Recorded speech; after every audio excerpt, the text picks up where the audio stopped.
Haridas sir, കോൺഗ്രസിനെ ശശി തരൂർ വീണ്ടും പ്രതിരോധത്തിലാക്കുന്നു എന്ന് വേണം കരുതാൻ. കഴിഞ്ഞ ദിവസം ഇതാ തരൂർ നേരിട്ട് പറയുകയാണ് മാധ്യമങ്ങളോടൊക്കെയായിട്ട്. തരൂരിന്റേതായിട്ടുള്ള ഒരു അഭിപ്രായം പുറത്തു വരികയാണ്. കേന്ദ്ര സർക്കാർ ഏൽപ്പിച്ച ദൗത്യം താൻ ഭംഗിയായി നിർവഹിക്കും. തന്നെ കൂടി ഈ സർവകക്ഷി പ്രതിനിധി സംഘത്തിൽ ഉൾപ്പെടുത്തിയതിൽ സന്തോഷമുണ്ട്, അഭിമാനമുണ്ട് എന്നൊക്കെ പറഞ്ഞാണ് തരൂർ രംഗത്തെത്തിയിരിക്കുന്നത്.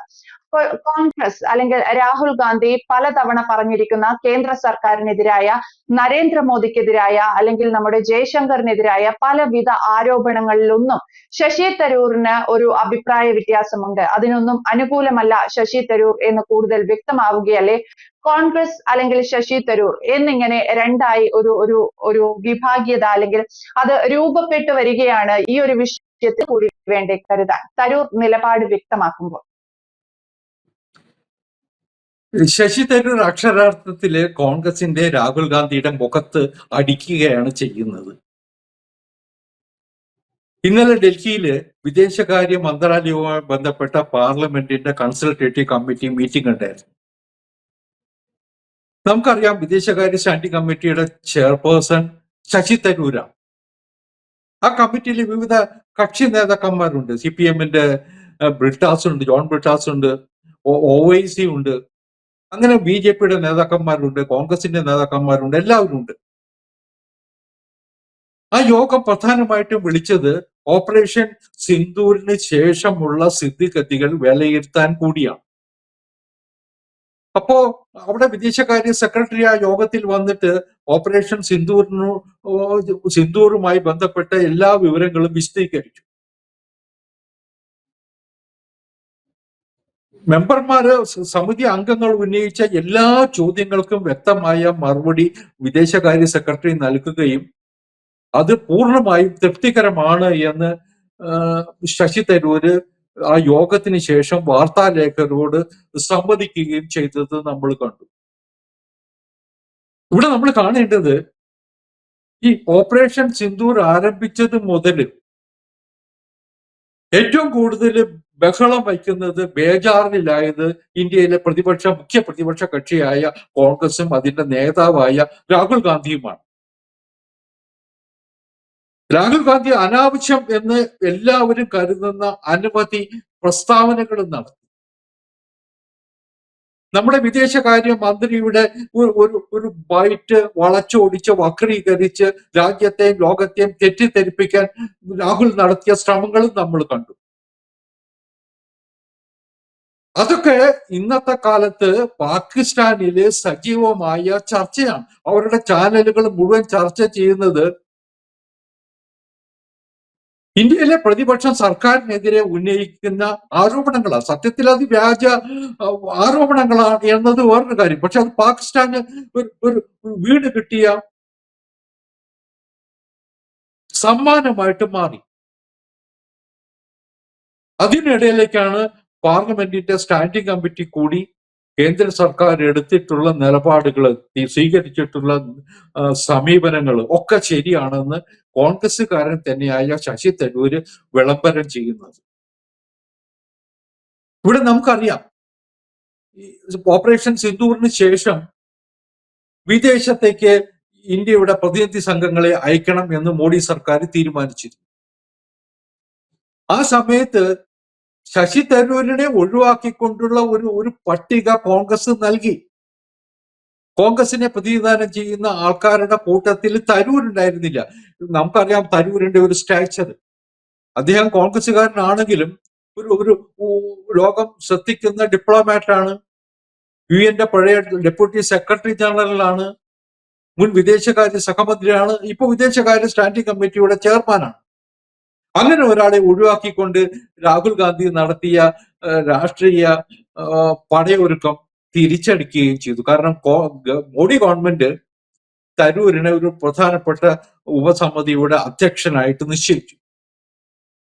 അത് മുതല് ശശി തരൂര് മാത്രമല്ല, ജയറാം രമേശ് ഉൾപ്പെടെ, പവൻ ഖേര ഉൾപ്പെടെയുള്ള കോൺഗ്രസ് നേതാക്കന്മാരൊക്കെ ഗവൺമെന്റിനെതിരായിട്ട് ഓരോ ദിവസവും ഓരോ ആരോപണങ്ങൾ ഉന്നയിക്കുക. ഇന്ത്യയുടെ എത്ര വിമാനം തകർന്നു വീണു, ഇന്ത്യക്ക് എന്ത് നാശനഷ്ടമുണ്ടായി തുടങ്ങിയ കണക്കുകൾ ചോദിക്കാൻ പോലും പാകിസ്ഥാൻ ചോദിക്കാത്ത കണക്കുകൾ പോലും രാഹുൽ ഗാന്ധി ഉന്നയിക്കുന്നത് നമ്മൾ കണ്ടു. അത്തരം ഒരു സ്ഥിതിവിശേഷത്തിനിടയിലാണ് മോഡി സർക്കാരും നമ്മുടെ ധീര ജവാന്മാരും നമ്മുടെ സൈനിക സേനയും ഒക്കെ സ്വീകരിച്ച എടുത്ത തീരുമാനങ്ങൾ, നിലപാടുകൾ ശരിയാണ് എന്ന് ശശി തരൂർ ഉൾപ്പെട്ട സർവകക്ഷി അംഗങ്ങളും ഉൾപ്പെട്ടിട്ടുള്ള പാർലമെന്ററി സ്റ്റാൻഡിംഗ് കമ്മിറ്റി പറയുന്നത്.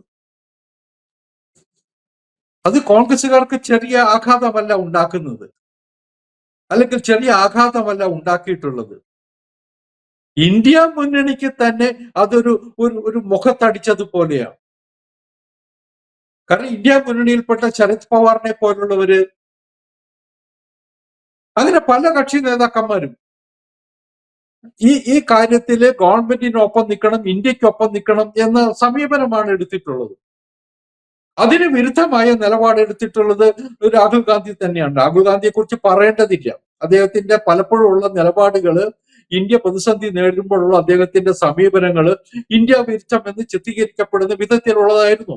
ഞാനത് പലപ്പോഴും മുൻ ചർച്ചകളിലൊക്കെ സൂചിപ്പിച്ചിട്ടുണ്ട്. ഇപ്പോഴും അദ്ദേഹം എടുക്കുന്ന സമീപനം പാകിസ്ഥാന് സഹായകരമാകുന്നതാണ് എന്ന് സ്വതന്ത്ര രാഷ്ട്രീയ നിരീക്ഷകർ പോലും വിലയിരുത്തുന്ന സമയത്താണ് ശശി തരൂരിന്റെ ഈ പടപ്പുറപ്പാട്.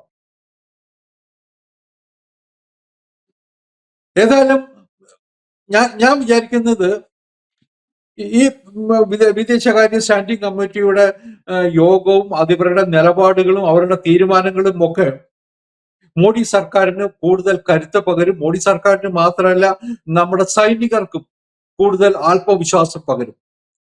വിദേശത്തേക്ക് പോകാൻ പോകുന്ന ഇന്ത്യയുടെ പ്രതിനിധി സംഘങ്ങൾ, 7 പ്രതിനിധി സംഘങ്ങളാണ് വിദേശ രാജ്യങ്ങൾ സന്ദർശിച്ച് ലോക രാജ്യങ്ങളെ ബ്രീഫ് ചെയ്യാൻ വേണ്ടി പോകുന്നത്. അവർക്കും പറയാം, ഞങ്ങൾ ഒറ്റക്കെട്ടാണ്. ഇന്ത്യയിൽ കോൺഗ്രസിലെ ചില ഒറ്റപ്പെട്ട സ്വരങ്ങളാണ്, പക്ഷെ പാർലമെന്ററി സ്റ്റാൻഡിംഗ് കമ്മിറ്റി ഉൾപ്പെടെയുള്ളത് ഒറ്റക്കെട്ടായിട്ട് നിൽക്കുന്നു എന്ന് പറയാനും അവസരം നൽകുന്നു. ഇവിടെ ഒരു കാര്യം കൂടി പറഞ്ഞ് ഞാൻ അവസാനിപ്പിക്കാം. രാജ്യം പ്രതിസന്ധി നേടുമ്പോ, രാജ്യത്തിനെതിരെ ശത്രു രാജ്യം വാളോങ്ങി നിൽക്കുന്ന സമയത്ത് ഈ രാജ്യത്തുള്ളവർ ഒറ്റക്കെട്ടായിട്ട് നിൽക്കുക എന്നതൊരു സാമാന്യ മര്യാദയാണ്, ഒരു സാമാന്യ നീതിയാണ്. അക്കാര്യത്തില് കോൺഗ്രസ് ഇനിയും പിന്നാക്കമാണ്. കോൺഗ്രസ് ഇപ്പോഴും ആ സാമാന്യ മര്യാദ പാലിക്കുന്നില്ല എന്നത് ചൂണ്ടിക്കാണിക്കാതെ വയ്യ. അവിടെയുള്ള ഒരു എക്സെപ്ഷനാണ് ശശി തരൂര്. അതുകൊണ്ട് തന്നെ ശശി തരൂർ ശ്രദ്ധേയനാകുന്നു എന്നും പറയാതിരിക്കാൻ വയ്യ. ഹരിദാസ് സർ ക്ലൈമാക്സിൽ, നമ്മുടെ ഈ ചർച്ചയുടെ എൻഡിൽ സൂചിപ്പിച്ച ആ വാചകങ്ങളാണ്. ഒരു രാജ്യം ഒരു പ്രതിസന്ധി നേരിടുമ്പോൾ, ശത്രു രാജ്യം വാളോങ്ങി നിൽക്കുമ്പോൾ രാജ്യത്തിനൊപ്പം നിൽക്കുക എന്നുള്ളത് ഒരു രാഷ്ട്രീയ പാർട്ടിയുടെ മാത്രമല്ല, ഇതൊരു പൗരന്റെയും കടമ കൂടിയാണ്. ആ കടമ മറന്നുപോയ വ്യക്തിയാണ് രാഹുൽ ഗാന്ധി എന്ന് പറയുന്നത്. അൺഫോർച്ചുനേറ്റ്ലി ഇന്ത്യയുടെ പ്രതിപക്ഷ നേതാവ് കൂടിയാണ്. അദ്ദേഹത്തെ പോലെ ഒരാൾ ആ ദൗത്യം മറന്നപ്പോൾ അവിടെ അതേ പാർട്ടിയിലെ അതേ നിലപാടിൽ നിന്ന് വ്യത്യസ്തമായി രാജ്യത്തിനൊപ്പം നിന്ന വ്യക്തി കൂടിയാണ് ശശി തരൂർ. അതുകൊണ്ട് കൂടിയാണ് ഹരിദാസ് സാർ ചൂണ്ടിക്കാണിച്ചതുപോലെ ശശി തരൂർ ശ്രദ്ധേയനാവുന്നത്, വ്യത്യസ്തനാവുന്നത്. വ്യക്തമാണ് സാർ. Thank you. കൂടുതൽ വാർത്തകളും വിശേഷങ്ങളും നിങ്ങളിലേക്ക് എത്താൻ ABC മലയാളം സബ്സ്ക്രൈബ് ചെയ്യുക, ബെൽ ബട്ടണും അമർത്തുക.